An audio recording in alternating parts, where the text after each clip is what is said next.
বর্ডারতে পাহাড়ের থেকে নামলাম, আড়া শুরু করছি। রোদের মধ্যে হাঁটতেছি, খুবই অস্থির লাগতেছে। পিছে আমাদের সমুদ্র সৈকত।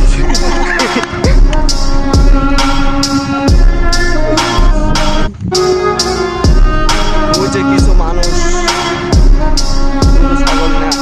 ঘাস খাওয়াইতেছে, এক ভাই ভিডিও করতেছে পিছন থেকে।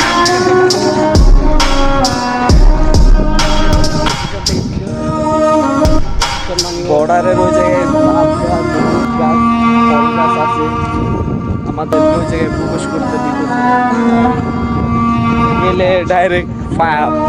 কারণ ইন্ডিয়ার লাগে খুবই সম্পর্ক খারাপ আমাদের, তার জন্য ওকে বিজি